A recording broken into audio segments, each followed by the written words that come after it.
umat Allah yang diberkati Tuhan, bersyukur kepada Allah untuk semua kebaikan, kemurahan, dan cintanya.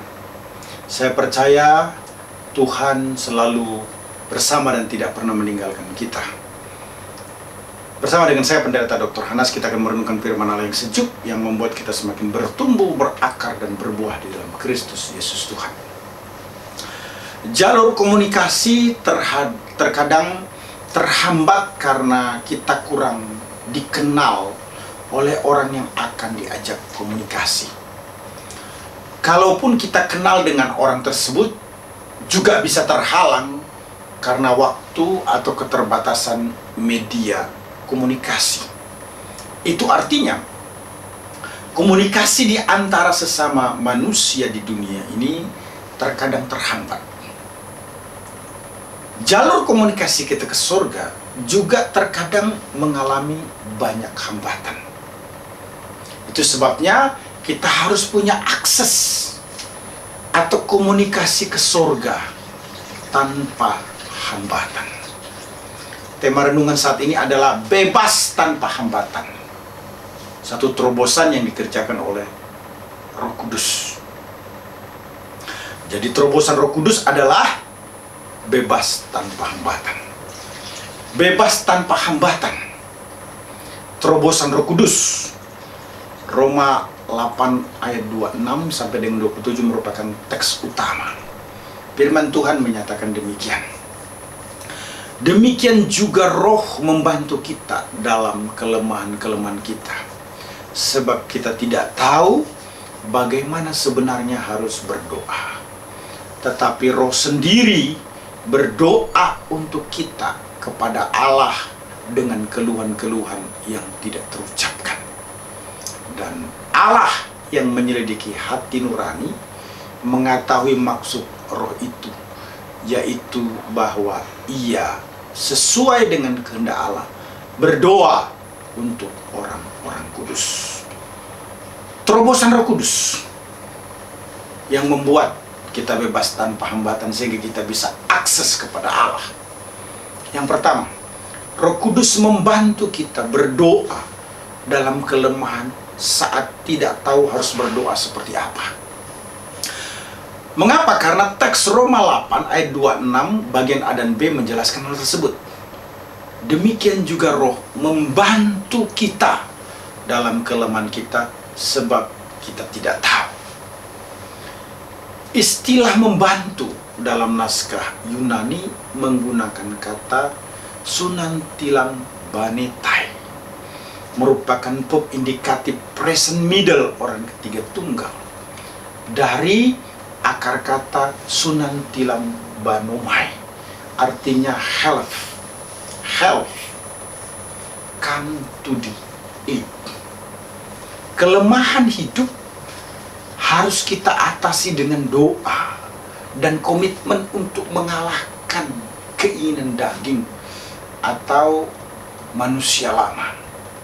Sebagaimana dijelaskan dalam Kolose 3 ayat yang ke-5 sampai dengan ayat yang ke-9. Karena itu matikanlah dalam dirimu segala yang duniawi. Ini tekanan utamanya. Matikan dalam dirimu segala yang duniawi, yaitu percabulan, kenajisan, hawa nafsu, nafsu jahat, dan juga keserakahan yang sama dengan penyembahan berhala. Semuanya itu mendatangkan murka Allah atas orang-orang durhaka. Dahulu kamu juga melakukan hal-hal itu ketika kamu hidup di dalamnya. Tetapi sekarang, perhatikan, buanglah semuanya itu, yaitu marah, geram, kejahatan, fitnah, dan kata-kata kotor yang keluar dari mulutmu. Jangan lagi kamu saling mendustai, karena kamu telah menanggalkan manusia lama serta kelakuannya. Mengalahkan keinginan daging atau manusia lama dapat dilakukan dengan beberapa cara. Pertama, mematikan dosa, bukan menghidupkannya. Kedua, membuang dosa, bukan mengambilnya. Ketiga, menanggalkan dosa, bukan mengenakannya. Dosa harus kita tangani atau kita selesaikan dengan doa dan bantuan Roh Kudus. Umat Allah yang diberkati Tuhan Yesus Kristus, terobosan Roh Kudus yang tanpa batas. Yang kedua adalah Roh Kudus membantu kita berdoa kepada Allah dalam keluhan-keluhan yang tidak terucapkan. Roma 8 ayat 26 bagian C berkata, tetapi Roh sendiri berdoa untuk kita kepada Allah dengan keluhan-keluhan yang tidak terucapkan. Istilah keluhan-keluhan dalam naskah Yunani menggunakan kata stenagmois, merupakan noun datif maskulin plural dari akar kata stenagmos, artinya sigh, crowd, gurning, atau secara simpel diartikan mengerang. Keluhan-keluhan hidup harus diatasi dengan doa dan melengkapi diri untuk berbagai keahlian untuk mengatasi dan memajukan hidup. Mengapa saudara-saudara? Ada nasihat yang menarik kita perlu perhatikan dalam Matius 25 ayat 20 sampai dengan ayat 28.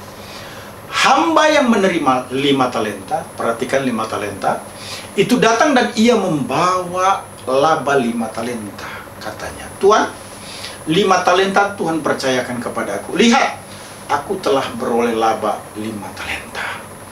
Lalu datanglah hamba yang menerima 2 talenta itu. Perhatikan, 2 talenta. Katanya, Tuhan, 2 talenta Tuhan percayakan kepadaku. Lihat, aku telah beroleh laba 2 talenta. Kini datanglah juga hamba yang menerima 1 talenta. Jadi, ada 5 talenta, ada 2 talenta, ada 1 talenta. Yang 5 talenta dipercayakan dan beroleh laba 5. Yang 2 talenta dipercayakan dan beroleh laba 2 talenta. Tapi perhatikan yang 1 talenta, ayat 24. Kini datanglah juga hamba yang menerima 1 talenta itu dan berkata, Tuhan, aku tahu bahwa Tuhan adalah manusia yang kejam, yang menuai di tempat di mana Tuhan tidak menabur dan memungut dari tempat di mana Tuhan tidak menanam. Maka jawab tuannya itu, hai kamu hamba yang jahat dan malas. Jadi kamu tahu bahwa aku menuai di tempat di mana aku tidak menabur dan memungut dari tempat di mana aku tidak menanam. Sebab itu, ambillah talenta itu daripadanya dan berikanlah kepada orang yang mempunyai 10 talenta. Umat Allah yang diberkati Tuhan Yesus Kristus, perhatikan baik-baik. Penting sekali bagi kita untuk melihat bahwa kesusahan kita ditangani dengan doa. Itu betul. Itu sudah pasti.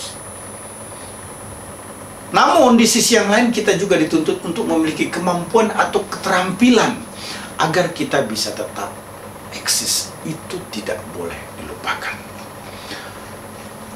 Saudara yang dikasihi Tuhan Yesus Kristus, terobosan Roh Kudus yang membuat kita bebas tanpa hambatan, bisa akses kepada Allah. Yang ketiga yang harus diperhatikan juga adalah Roh Kudus membantu kita berdoa sesuai kehendak Allah.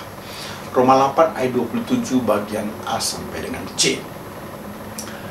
Dan Allah yang menyelidiki hati nurani mengetahui maksud roh itu, yaitu bahwa ia sesuai kehendak Allah. Istilah sesuai dalam naskah Yunani menggunakan istilah kata yang merupakan preposisi akusatif sekaligus menjadi akar kata diterjemahkan according to atau in accordance with.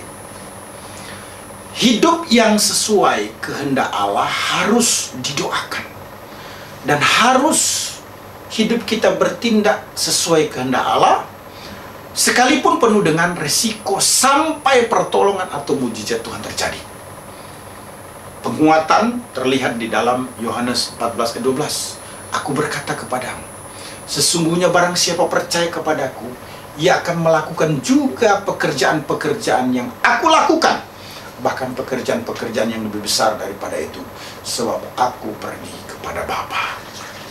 Komitmen hidup yang sesuai kehendak Allah harus menjadi keputusan walaupun tidak mudah, dan komitmen tersebut pasti dihargai Allah dengan cara Allah, yakni memberikan mujizat atau perkara besar ataupun perkara ajaib di dalam kehidupan kita. Umat Allah ini berkati Tuhan Yesus Kristus. Ini menarik sekali, bahwa terobosan Roh Kudus yang membuat kita bebas tanpa hambatan, bisa akses kepada Allah, dimulai dengan Roh Kudus membantu kita berdoa dalam kelemahan saat tidak tahu harus berdoa seperti apa. Kedua, Roh Kudus membantu kita berdoa kepada Allah dalam keluhan-keluhan yang tidak terucapkan. Ketika Roh Kudus membantu kita berdoa sesuai kehendak Allah, maka pada bagian terakhir Roh Kudus membantu kita berdoa bagi orang-orang kudus. Dalam Roma 8 ayat 27 bagian dia berkata, berdoa untuk orang-orang kudus. Istilah orang-orang kudus dalam naskah Yunani menggunakan kata hagion, yang merupakan adjektif nominatif genetik maskulin plural dari akar kata hagios. Artinya holy, morally perfect, saints, upright, worthy of God. Saudara kekasih dalam Tuhan, orang-orang kudus harus didoakan, dan pekerjaan Tuhan yang dilakukan oleh orang kudus harus didukung. Galatia 6 ayat 2 memberikan penguatan. Bertolong-tolonglah menanggung bebanmu, demikianlah kamu memenuhi hukum Kristus. Kita harus berdoa untuk semua orang-orang kudus agar hidup sesuai kehendak Allah, dan Tuhan memberikan terobosan agar saling peduli, sebab kepedulian atau menolong merupakan pengikat di antara sesama orang percaya atau orang beriman. Umat Allah yang diberkati Tuhan Yesus Kristus, terobosan Roh Kudus yang membuat kita bisa bebas tanpa hambatan, bisa akses kepada Allah secara langsung. Kalau kita memperhatikan Roma 8 ayat 26 sampai dengan 27, ditunjukkan dengan 4 hal. Pertama, Roh Kudus membantu kita berdoa dalam kelemahan saat tidak tahu harus berdoa seperti apa.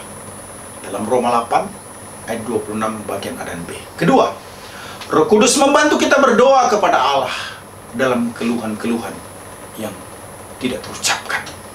Dalam Roma 8 ayat 26 bagian C. Ketiga, Roh Kudus membantu kita berdoa sesuai kehendak Allah. Roma 8 ayat 27 bagian A sampai C. Yang keempat, Roh Kudus membantu kita berdoa bagi orang-orang kudus. Roma 8 ayat 27 bagian D. Saya percaya bahwa firman Allah ini memberkati kita semua. Immanuel. Amin. Allah sanggup melakukan segala perkara, dulu, sekarang, dan selamanya. Kuasanya